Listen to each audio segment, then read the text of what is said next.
What is a PMA? It's a private members association, but they vary to other private members or clubs or private associations as they give us a little bit more autonomy. So a PMA is a great way of establishing our own system of governance, of creating rules and laws, or bylaws as we refer to them in the Articles of Association, to which we actually consent to being governed by.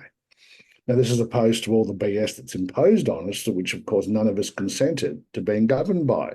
We didn't ask to be governed by liars and thieves and pedos. That's not what we requested, and none of us, surely, if we knew what was going on, would consent to that. So, through the creation of properly established and properly constructed PMAs, we can create our own system of governance, and that's basically what a PMA is. It's a private members association that is for the benefit of your members, of your particular private members association. And one of the main benefits those members get is a consent, a valid contract as to the laws, rules, and regulations that we actually consent to being governed by. And we have every right to do this sort of thing under our rights of self-determination, which are recognised under international law. So some of these international laws, treaties, and covenants have actually been codified into our federal law here in Australia at a Commonwealth level, which means that we can utilise these for our benefit and our protection from the corruption that we've seen so widely spread and the overreach of government, especially the last few years through COVID. Many of us didn't want to be a part of, but no one knew how to opt out, so to speak. So we could opt out, but we need to have some system of governance in place. So I'm not suggesting that we all just go and be anarchist and do whatever we like. There is still the morals that go with that, the honour, the integrity, and the responsibility of operating in such a manner. And look, we're not crimsdy is what it comes down to. I'm not interested in robbing banks or hurting people and thieving stuff. Just want to be left alone to live an honest life. And the PMA is something, when they're done properly, that can actually help people to do that by creating our own laws and terms and conditions to which we agree to live by and that we agree to be governed by. With all the mandates that they passed and things that they legislated, if there's a conflict there, does the PMA override that? Especially if the PMA was set up first. Our old maxim of law, first in time, first in law.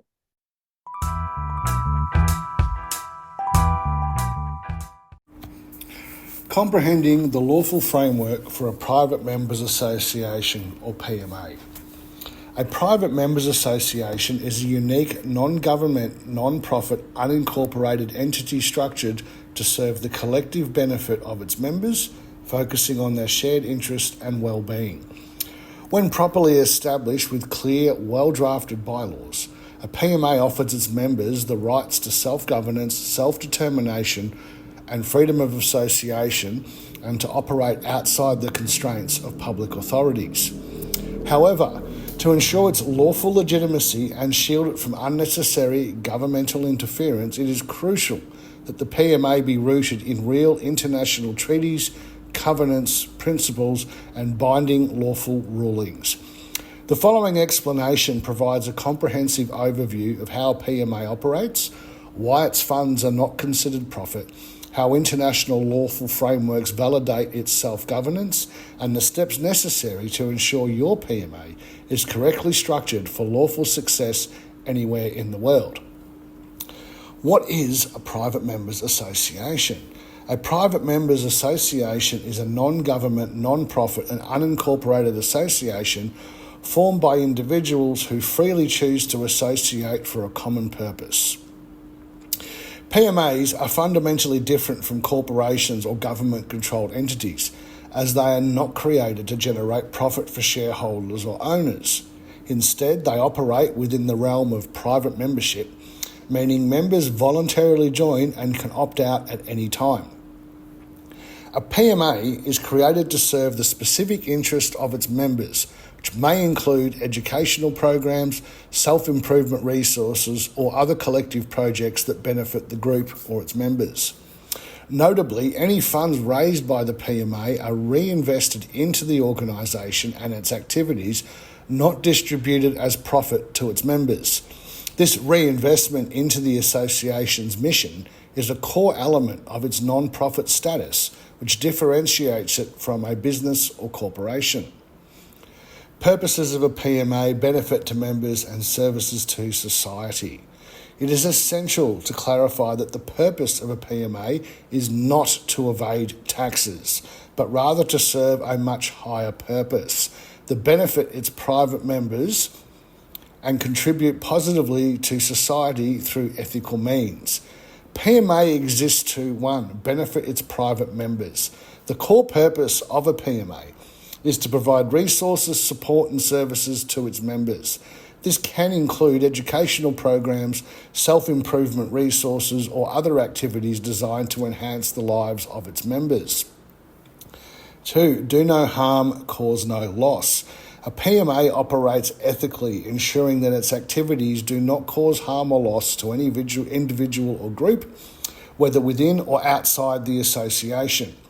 A properly constructed and properly established PMA is committed to fairness, accountability and responsibility in all of its operations. 3. To give altruistic contribution and service. Many PMAs embrace the principle of altruistic contribution, in which a portion of the funds raised is donated back to the community or to causes and/or projects aligned with the PMA's mission. This allows the PMA to make a broader societal impact, benefiting not only its members, but also the world at large. 4, to have purpose, mission, and legacy. A PMA typically has a clear mission or purpose that resonates deeply with its members. This can be related to education, personal development, humanitarian causes, or other forms of collective good. The goal is to create a legacy of positive change focused on service, not personal or financial gain. 5 is to be of service. The ultimate goal of a PMA is to be of service to its members and potentially to the wider community. Whether by providing educational resources, tools, events, or other services, the PMA seeks to provide a net benefit to those involved, building a positive and lasting impact on society. In essence, the purpose of a PMA is to create a well-structured, voluntary association that allows members to self-govern, serve each other, and work towards shared goals, all while adhering to ethical practices and maintaining a commitment to social responsibility, self-governance, and the freedom to associate. At the heart of every PMA is the right to self-governance, self-determination, and the freedom to associate. These rights are the fundamental principles enshrined in international covenants, treaties, and principles, which guarantees that individuals have the right to form private associations and govern themselves without undue interference from governments or other external entities. This is not a get-out-of-jail-free card. A PMA does not give us the right to not be lawful. There is a much higher level of responsibility and accountability that comes with operating a PMA to always function at the highest level of honour, integrity, and accountability. The lawful right to form private associations is protected by several international lawful instruments. For further details regarding this, please get in touch with the team at Warrior at Law. International covenants, treaties and principles ensure that a PMA has the lawful right to operate independently and manage its own affairs without external interference. Self-governance enables PMA members to establish their own rules, bylaws and structure, reflecting their own shared values and goals. How funds in a PMA are non-profit. One of the key features that distinguish a PMA from a profit for entity or a for-profit entity is that funds raised by a PMA are not considered profit. The primary purpose of a PMA is not to generate financial profit for its members or shareholders. Instead, any funds raised, whether through membership fees, donations or other means, are reinvested into the PMA's activities and projects that benefit its members as a group.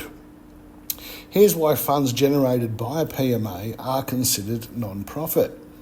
Funds are reinvested. All revenue earned through membership fees, donations or other means must be reinvested back into the PMA's projects and initiatives that directly serve the interest and welfare of its members.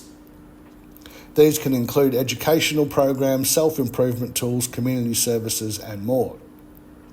No distribution of profit.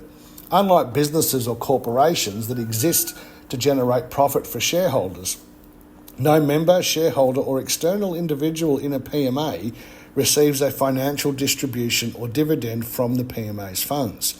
This is a crucial characteristic of non-profit status. Speak with the Warrior at Law team as to how the founding members are able to receive sustenance in exchange for the expenditure of their life force living energy for managing the PMA's projects and activities. Not subject to corporate taxes. Since a PMA is a non-profit entity that does not distribute profits, it is not subject to the same tax regulations that apply to for-profit organisations. Instead, the funds it raises are part of its operational budget and are not taxed as profit. Getting this balance right is very important, so ensure to get wise counsel. A PMA can make a surplus. Case-by-case strategy is needed to work out the flow of a specific PMA. This education piece is simply an overview. There are details and nuances specific to each PMA, what their bylaws are, how finances and funds are managed, and what the logistics and operations of projects are depending on its circumstances, goals and outcomes. Now, there are exceptions. Always get guidance and strategy. It is important a PMA is structured correctly and operates within its own bylaws and international laws. The following items must be considered when managing funds and surplus of membership fees, contributions and or sustenance. Non-profit status. As long as the PMA does not distribute profits to its members or external parties, it remains a non-profit organisation. Many countries provide a variety of tax exemptions to non-profit organisations that exist primarily to serve their members, not for commercial gain. Use of funds for member benefit. Now, a PMA must ensure that all funds raised are used exclusively to support projects or activities that directly benefit its members. These activities could include educational initiatives, workshops, resources development, or similar projects. Lawful structures and bylaws. The lawful structures and the bylaws of the PMA must clearly outline that the organisation is non-profit and that the funds will be reinvested into projects that serve its members. These bylaws should also ensure that no member receives financial distributions, thus preserving the PMA's non-profit status. Now, we also have our international treaties and lawful recognition. A PMA's tax-exempt status may also be supported by international treaties and lawful frameworks that protect the right to form private non-profit associations and engage in lawful activities. Some of these examples may include bilateral and or multilateral agreements. These agreements exist between countries and may also offer protections for non-profit organisations operating across borders. A PMA is a self-governed organisation under the umbrella of its own bylaws. It is its own jurisdiction. Please check with the Warrior at Law team if you're planning on operating across borders or in the international arena, as jurisdiction and international agreements may vary depending on your desired location of operations. Backing the PMA with real international treaties, covenants and rulings. For a PMA to operate lawfully, it must align with actual international treaties, covenants and binding lawful rulings that support the right to self-governance, self-determination, freedom of association and non-profit activities. These treaties and laws provide the lawful foundation for the PMA's non-profit status. Some of the key international instruments are inclusive of, but not limited to, international trade law and international multilateral and bilateral agreements. Certain international agreements may provide protections for non-profit organisations that operate across borders, ensuring that they are not subject to unnecessary taxation or regulatory restrictions. A PMA does not conduct trade or commerce with the public. There is only energy exchange between its private members. We also need to have some binding lawful precedents, such as international rulings from bodies such as the ICJ or the International Court of Justice, regional tribunals, UN or United Nations, can further strengthen the rights of a PMA to operate independently and without interference. The global applicability of a PMA and exceptions and considerations. A well-written, well-structured PMA can lawfully operate in most countries around the world, with the exception of Vatican City and Palestine. Now, most of us have no plans to operate in these two places, so we have nothing to worry about. But it is significant to comprehend as to why. Vatican City operates as a sovereign city-state with its own legal system. The laws are particularly stringent when it comes to foreign entities, meaning PMAs may not be applicable there due to the unique political and religious structures. Palestine. Due to ongoing geopolitical issues and the lack of full international recognition as a sovereign state, PMAs may face challenges in establishing a lawful presence in Palestine. It is important to note that not all PMA documents are the same. Some PMA formations fail because they rely on cookie-cutter, cut-and-paste documents that misinterpret or mash together different legal and or lawful structures, such as trust boards, committees, foundations, and associations, into a very confusing and ineffective word salad. This can lead to structural issues that may not hold up in the real world and fail to provide any real remedy or actual lawful standing. Due diligence. Ask the hard questions. When seeking help to set up a PMA, it is essential to do your due diligence, do your homework. Ask the prospective mentors you hire to draft your PMA the hard questions, the real-world questions that demand practical, actionable answers. Ensure that they can explain how the PMA can operate according to actual international law, not just in theory and not just based on ideological beliefs. Ask them how they run their own PMA and ask yourself, why are they setting up such structures for others? Pause, reflect, and consider all options before making any decisions. And, as always, trust your intuition. A well-structured PMA must be based on clear, enforceable bylaws and must align with recognised international lawful frameworks. If you have any questions, please get in touch with the team at Warrior at Law, courtesy admin@warrioratlaw.com. Many private members' associations are not structured well enough to function effectively in the real world, largely due to the prevalence of reckless cowboys selling cookie-cutter templates they do not fully grasp, nor are they equipped to manage when issues arise. A poorly structured PMA can face severe consequences, including loss of protection and autonomy and or the freezing and or closure of accounts. Without robust privacy safeguards, airtight agreements, and proper alignment with international laws, a PMA risks exposing itself to public government interference without regulatory oversight, privacy safeguards, essentially being treated like a standard proper alignment with international laws. The lack of structure could also lead to breaches of member privacy, exposing sensitive information to public government agencies or other third parties, which could erode trust and damage the association's reputation.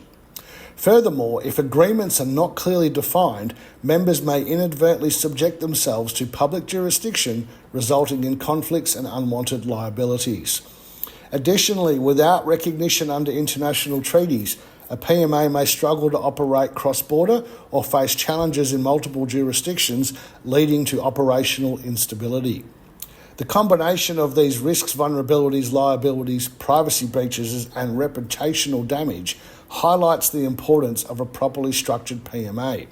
Without careful planning and compliance, a PMA could quickly lose the trust of its members and potentially face closure. To avoid these pitfalls, it is crucial for PMAs to be built on a foundation of expertise and genuine comprehension rather than relying on generic templates pushed by those who do not walk their talk. Conclusion, our lawful legitimacy and protection of a PMA. A private members association can operate lawfully as a non-profit, non-government authority exempt entity if it adheres to principles of self-governance, self-determination, freedom of association, and is properly structured in accordance with real international laws and binding treaties. A PMA is not created to evade taxes, but to benefit its members, create a legacy, and contribute positively to society. By following these principles, and ensuring proper structure and governance, a PMA can remain lawfully protected from interference, providing a net benefit to its members while remaining exempt from government overreach. It is very worthwhile to get one-on-one in-depth strategy regarding the specific needs and requirements of operations, logistics, current structures, project options, and how PMA would look for the founding members on a case-by-case basis. It's very worthwhile to get one-on-one in-depth strategy regarding the specific needs and requirements of operations, logistics, current structures, project options, and how PMA would look for the founding members on a case-by-case basis. Lead with purpose, mission, legacy, and a genuine altruistic project being of service and benefit to the founding members and all layers of membership. Reach out to Warrior at Law to discuss and have a yarn about this ever-evolving process in greater detail specific to your needs and projects or situation with honour and integrity and almost 3 decades of experience and embodied wisdom.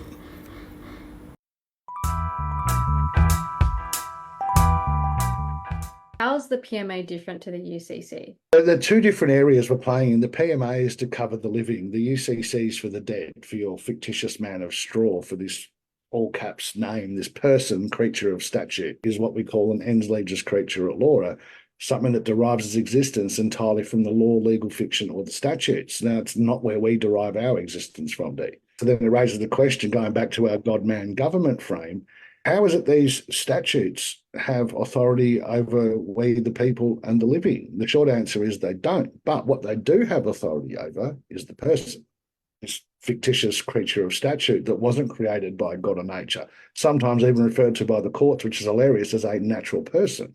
Now, persons aren't created naturally. It's an oxymoron with banking integrity and sovereign citizen. These words simply don't belong together. Well, the UCC1 financial filing statement is basically a lien, or a caveat, if you like, that we're putting over the all caps name and the estate, and we're doing so as the creditor and the beneficiary.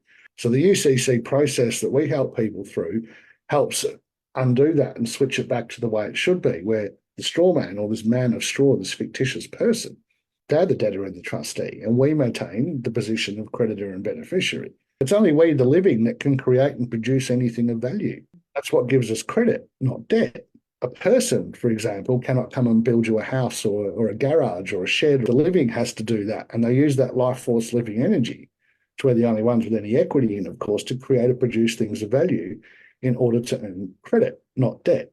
The debt belongs to this fictitious person thingy. So when we do our UCC1, we're putting a lien over that person, so that if there's any claims brought against we, the living, we're held harmless and indemnified, courtesy of our hold harmless indemnity agreement, against any and all claims, damages, lawsuits, expenses whatsoever by this person, because that's what they're charging, not the man or the woman. Yet we have the credit here. So if you're in court, for example, and you've got all your UCC and they ask, how do you plead? Well, I'm not here to make a plea. I'm here to make a claim for damages. I'm the beneficiary and the creditor. Any fees should be going to me. It's my credit and value that my life force living energy has created that you guys are trading on, but you don't have any equity in that because it's not your life force living energy.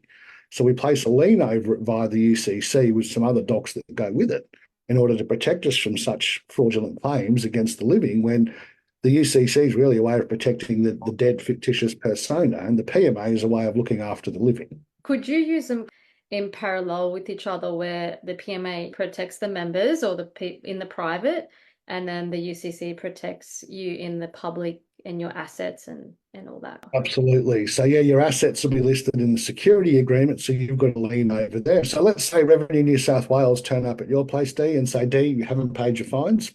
We're going to take your car, and we're going to take the car in lieu of your unpaid fines. And you can say, yep, that's fine, guys. You can take the car, not a problem. But there is the small matter of my lien over my estate and assets that needs to be settled first. Now, again, first in time, first in law, because my claim existed first. I need to be paid first. Now, we usually put a pretty hefty lien of around $1 or $1.1 billion over the estate, which should cover anyone for any debts brought against them. So once that's been paid, yeah, you can have the car. Now, obviously, they're not going to want to pay you out that money for the liens. They tend to go away and withdraw their claim, knowing that yours has to be settled and paid first. And this is done under international law. I have zero faith in Crown, Commonwealth, or our government here, because they've done nothing but rot the people since they came to this country. So I'm going to go into the international arena and do it there, where these international laws and standards are actually recognised. Hence why we do through UCC for that, not the PPSR, because our private property securities registrar, governed by our PPSA. Our government here can amend your filings and change whatever they like on there without telling you. They can't do that when we file internationally and do it under uniform commercial codes. And that's what we're using to enforce our PMA, the UCCs. A lot of what I do is coming from that space. And they're recognised under international laws, treaties, and covenants. Let's use them. Governments around the world, including here in Australia, ignore a lot of this until we bring it to their attention. And they go, well, we forgot about that. And yes, I believe you might be correct. And they start doing backflips and chasing their tail to try and correct it. But they're relying on our fear and ignorance to not know, to not have the courage or the spine to question them and to ask them, can you provide proof?